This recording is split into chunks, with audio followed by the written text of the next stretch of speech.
Tingkahing suta manuting bapa gawane muwang guna pindanen tan mangkang Janaputra wiwang iwah tansah rinaksa namar. Ring Jatmadika metecita reseping sarwa praja Naka wan ing putra suputra Sadu Gunawan memedangi kula Wandawa. Yang kalau di bahasa Indonesia kan artinya kurang lebih adalah kewajiban yang meliputi sikap, tingkah laku dan perbuatan seorang anak. Patutlah mentaati orang tua dengan mempedomani guna baiknya, sebab bukanlah hal itu yang menjadi kewajiban seorang anak yang benar-benar sadar akan pemeliharaan orang tuanya terhadap dirinya. Maka, oleh karena itu, seseorang anak yang menghendaki hidup utama patut berlogika dalam mengusahakan kesejahteraan orang tuanya. Sebab, yang menjadi kewajiban seorang anak yang baik ialah anak yang disebut Sadu Gunawan, yakni anak yang dapat memberikan cerahnya suasana dalam keluarga. Jadi ini adalah petikan sastra, ya, petikan sastra dari Niti Sosro, sastra Niti Sosro yang ditulis berbarengan ya, dalam satu lembar besar begitu dalam lontar. Padahal ini bukan lontar ya, dalam tamra. Tapi kita mengenalnya lontar ya. Itu saya sering mengulang kata-kata ini. Jadi supaya bisa dipahami. Jadi dalam tamra. Tetapi kita mengenal lontar. Dalam tamra ya, yang disebut dengan tamra Pitara atau Pitoro atau Pitra ya. Jadi ceritanya begini, Anda sahabat ya, yang bertanya kepada saya begini, Mas Erwin, bagaimana sebenarnya tradisi saat kematian atau saat penguburan ya, bahasanya begitu ya, waktu masa lampau. Nah, jadi di episode ini saya akan menjawab pertanyaan ini. Jadi saya akan mengambil jawaban dengan pedoman yang ditulis dari lontar Pitoro atau Pitara atau Pitra. Sebetulnya di Bali ya, di Bali ini acara untuk istilahnya melepas kepergian sanak keluarga, seperti yang tadi itu, seorang anak yang berbakti kepada orang tua tidak hanya sewaktu hidupnya saja, tetapi pada saat berpisah, yaitu saat si orang tua sudah meninggal dunia. Jadi di Bali masih ada, yaitu menjadi pitrayatnya, yaitu yang disebutkan dalam atau diwujudkan dalam upacara ngabin itu. Tetapi akan saya ulang penjelasan ini karena teman-teman di Bali pun atau di luar apalagi ini jarang yang mengetahui detail dari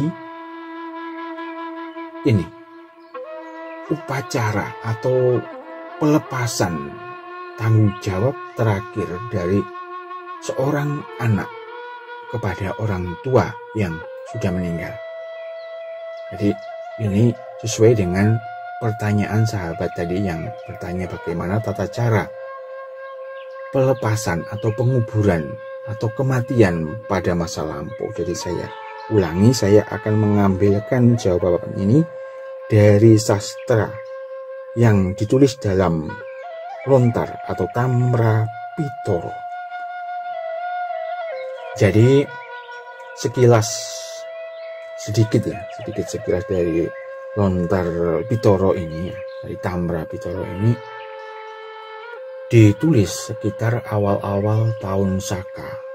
Jadi selesainya itu di awal-awal tahun Saka, berarti sekitar awal-awal abad Masehi, ya, tahun 1 atau tahun 2 awal-awal ditulisnya itu, kalau dimasaikan. Ditulis oleh seorang begawan yang bernama, beliaunya ini Begawan Semeru. Karena seperti yang kita ketahui, Semeru, yaitu Gunung Semeru itu sisi selatannya dahulunya itu adalah tempat pendidikan sebetulnya. Jadi ini saya kupas sedikit sejarahnya ya, sejarah dari Lontar Pitara ini. Tapi dan bukan hanya Lontar Pitara saja, karena lontar-lontar banyak sekali yang dihasilkan dari Begawan Semeru ini. Jadi di sisi selatan Gunung Semeru itu dulu tempat sebagai pendidikan pada zaman sekarang itu. Jadi mendidik siswa-siswa yang dipersiapkan untuk menjadi pemuka agama waktu itu. Jadi salah satu pendidiknya yaitu Begawan Semeru itu adalah yang menulis sastra ini, yang otomatis pada waktu itu pelajaran ini ditularkan kepada murid-muridnya. Jadi begitu sekilas kisah dari Lontar Pitara yang ditulis oleh Begawan Semeru di awal-awal tahun Saka atau juga di awal-awal tahun Masehi, karena selesainya itu di awal Saka. Pitara, Lontar Pitara ialah bahwa suatu penyaluran tenaga yang meliputi sikap, tingkah laku dan perbuatan atas dasar suci atau ikhlas yang ditujukan kepada orang tua kita yang sudah meninggal dunia atau kerabat atau kita kenal semuanya, kita jadikan satu menjadi leluhur untuk keselamatan bersama. Itulah yang dimaksud dengan Pitara atau Pitra, atau kalau di bahasa Bali itu disebut dengan Pidra.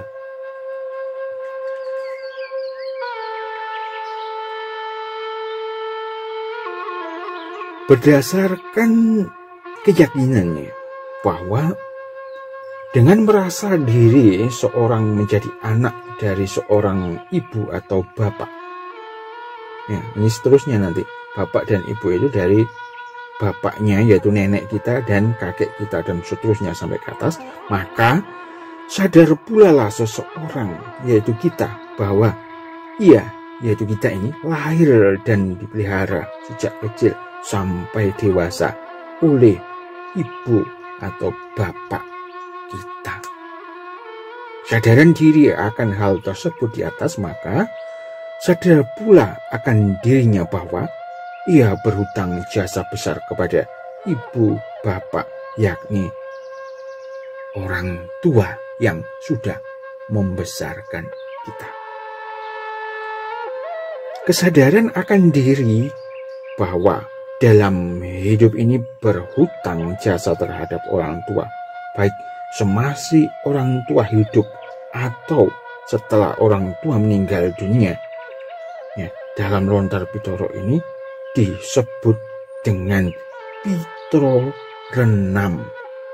Ya, disebut di Lontar Pitara ini, kesadaran itu tadi disebut dengan Pitra Renam. Jika disimpulkan, jelaslah bahwa dasar adanya Pitara, Pitara yaitu upacara melepas kepergian leluhur kita, adalah dari Pitra Renam itu. Barang siapa akan sadar akan dirinya bahwa ia berhutang kepada orang lain atau kepada orang tua kita, maka ia pun harus sadar pula akan dirinya bahwa ia mempunyai kewajiban untuk membayar hutang. Demikianlah kesadaran akan diri bahwa dalam hidup ini, yaitu kita ini memegang Pitro 6, maka harus sadar pula bahwa dalam hidup ini kita mempunyai kewajiban untuk melaksanakan upacara atau pelepasan atau penguburan, pelepasan jasad dan roh yang disebut dengan Pitro. Jadi ini akan saya jelaskan sedikit demi sedikit pada sahabat yang bertanya, supaya paling tidak dasar detailnya nanti sampai akhirnya itu semoga dapat diterima. Jadi nanti akan sedikit panjang. Jadi pendeknya kita ambil pendeknya, melakukan pitoro, yaitu pelepasan jasad dan roh orang tua kita, untuk leluhur kita, adalah kewajiban hidup seorang anak, yaitu kita ini, untuk memperkuat itu, untuk memperkuat itu, maka diutarakan dalam kutipan sastra yang saya sebut di awal tadi, yang disebut dengan Niti Sostro tadi. Sekarang jadi karena ini dasarnya dasar-dasar kenapa kita itu harus melakukan pelepasan kepada orang tua kita, orang yang sangat berjasa kepada kita jika mereka sudah meninggal, atau kita ambil semuanya yaitu leluhur kita, karena mereka ini berjasa sangat besar kepada kita, maka kita itu seakan-akan punya hutang pada beliau-beliau tersebut. Maka kita harus memperlakukan mereka dengan sebaik-baiknya, seperti yang ditulis dalam Lontar Pitoro ini. Terus bagaimana tata caranya? Nah, jadi kan dasarnya ini, dasar-dasarnya. Nah, sekarang tata cara Pitoro tersebut bagaimana di waktu itu ya. Saya ulang lagi, ini di waktu itu, di waktu 2000 tahun yang lampau. Tapi sebagian kecilnya masih terlaksanakan, yaitu di Bali. Tata cara Pitoro yaitu melepas arwah dan jasad orang tua atau leluhur kita itu dalam melaksanakan kewajiban seorang anak itu, ya kita ini terhadap orang tua. Dalam Lontar Pitoro itu ada sebutan lain lagi yang disebut dengan Suto Kirtio. Nah, ini ada sebutan lagi selain Niti Sostro ya, ada sebutan di dalam bab kedua D Lontar Pitoro itu disebutkan, ada sebutan sebagai Suto Kirtio. Jadi ada pun tata caranya yang dilakukan adalah diarahkan kepada dua sasaran pokok, yaitu saat orang tua kita masih hidup dan setelah orang tua atau leluhur kita sudah meninggal. Demikian pula untuk keseimbangan pelaksanaannya, maka Trikerangka yang ditulis dalam Lontar Pitoro itu, Trikerangka dalam Lontar Pitoro merupakan pegangan yang tak boleh diabaikan, yakni upacara, susila, dan inti dari hakikatnya. Marilah kita mulai mengenal masing-masing sasaran pokok tersebut sekarang. Pertama ini saya jelaskan lagi pelan-pelan beneran. Karena walaupun di media sosial begini ya, semoga berguna, kan gitu tujuannya. Karena ada kebetulan sahabat bertanya. Jadi yang pertama ini, semasi orang tua kita masih hidup. Dalam mengarahkan Sutokirtyo, Sutokirtyo yang saya sebutkan tadi itu, terhadap orang tua yang masih hidup, lebih dititik beratkan kepada susila dengan dijiwai inti hakikatnya. Ya, ingat ini. Jadi susila dengan dijiwai inti hakikatnya. Susila yang dimaksud itu apa? Susila yang dimaksud itu adalah bahwa seorang anak, betapapun caranya, dalam keadaan bagaimanapun dan dimanapun adanya, wajib gumawe sukaning wang atuhu, yakni usahakanlah membuat agar orang tua kita merasa bahagia dalam hidupnya yang dinikmati dari cetusan bakti si anak kepada bapak dan ibunya. Jadi kita itu harus, walaupun jauh, kadang-kadang kan posisi ada jauh, ada harus ini, apalagi zaman sekarang kan ada telepon dan macam-macam. Bahagiakan orang tua kita dengan mengasih kabar dan lainnya.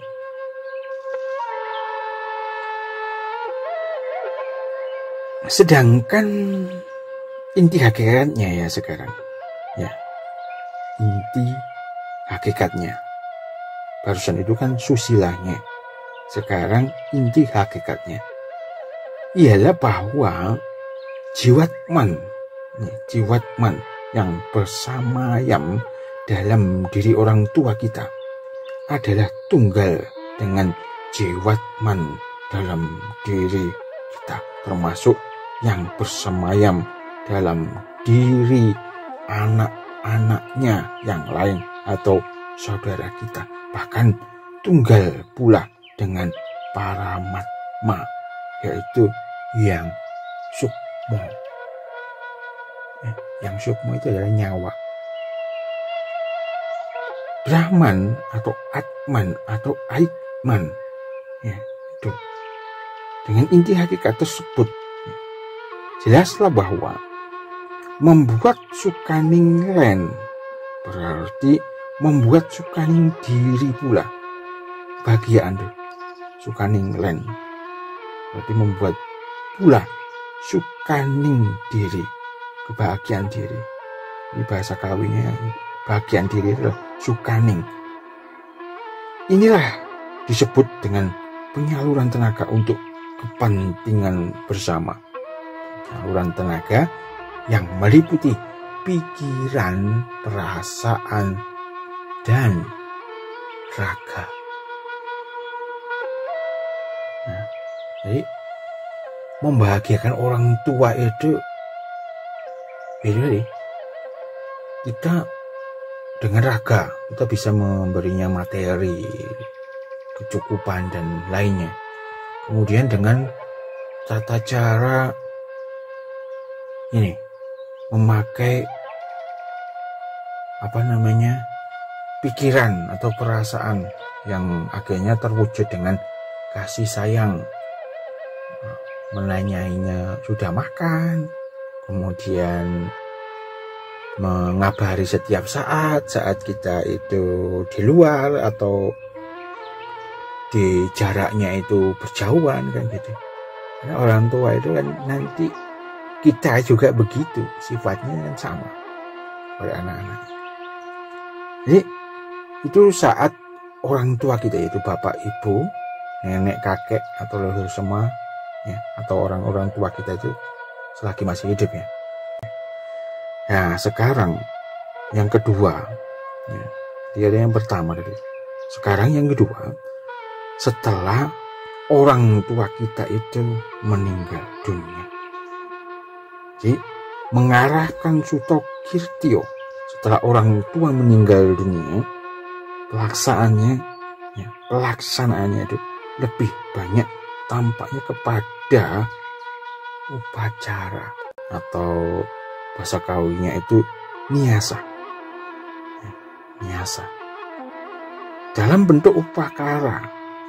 Jadi upacara itu kan kegiatannya, tapi dalam upakara itu adalah sarananya yang dapat dihayalkan menurut pemikiran kita, yakni cetusan hati nurani dan yang tersembunyi dalamnya, sifat-sifat rahasia. Jadi ini adalah inti hakikatnya. Sifat-sifat rahasia ini inti hakikat tersebut, yaitu suatu usaha untuk mana jiwatman orang tua kita dapat manunggal kepada Paramatman yang menciptakan semua. Jadi dalam hubungannya ini Pitoro lebih banyak menggunakan macam dewa yatnya upakara, yang kita lebih mengenalnya itu sarana-sarana yang mungkin dalam bentuk cawis. Kalau bahasa Kawinya itu cawis, tapi kalau di bahasa Bali itu bebanten, dan di bahasa Sunda, Sunda yang kuno itu juga disebut dengan bebanten, adalah termasuk dalam macam dewa yatnya. Bentuk-bentuk cawis atau bebanten itu tadi ya, dalam sarana-sarananya itu yang berlaku dalam Pitoro, menurut sifatnya wujud kesatuan yang harmonis dari berbagai-bagai unsur ini, unsur yang diyakini oleh Begawan Semeru tadi itu, yaitu Sambu, kemudian angin, kemudian api, kemudian bumi, dan lainnya air itu. Oleh karena itu tidaklah mengherankan kalau kita jumpai bermacam-macam cara dalam melaksanakan upacara ini. Kalau di Bali ya, Pitrayatnya ini atau Atiwatiwa ini dalam Hindu Bali itu, misalnya ada yang dipendam dan ada pula yang digeseng. Di bawah ini ya, ini akan saya jelaskan karena ini akan berurutan, ini akhirnya beruntut ini nanti, bahwa ada cara ya, dalam Atiwatiwa ini, Atiwatiwa kalau di Bali, Atiwotiwo kalau dalam bahasa Kawi, itu ada tata cara mapendem dan ada pula yang digeseng. Jadi sekalian saya jelaskan supaya urut-urutannya itu benar-benar hampir lengkap gitu. Kita tidak bisa menyebutnya lengkap atau sempurna apalagi. Jadi mapendem, mempendem ini ya, atau lampus kalau bahasa Kawinya itu, embusan nafas penghabisan itu. Saat orang yang meninggal, nafas terakhir itu kalau bahasa Kawi disebut dengan lampus ya. Jadi terhadap orang yang baru meninggal dunia ya, ini tidak hanya kepada orang tua kita, tetapi terhadap orang yang baru meninggal dunia dilakukan pujo pralino. Itu doa selamat kalau kita mengartikan dalam bahasa Indonesia ya, disebut dengan pujo pralino. Oleh yang melakukan ini adalah orang atau keluarga yang bersangkutan, yang menjumpai pertama kali ya, yang pertama kali, karena kebanyakan keluarga yang mengetahui bahwa seseorang itu meninggal dunia, yang disebut dengan lampus atau mengembuskan nafas yang terakhir. Pegat angkian, yaitu benar-benar sudah lepas dari jasad, nyawanya sudah benar-benar pegat angkian, jadi pegat. Nah, kalau bahasa pegat ini kan sekarang berevolusi jadi pegatan, atau penceraian. Nah, itu.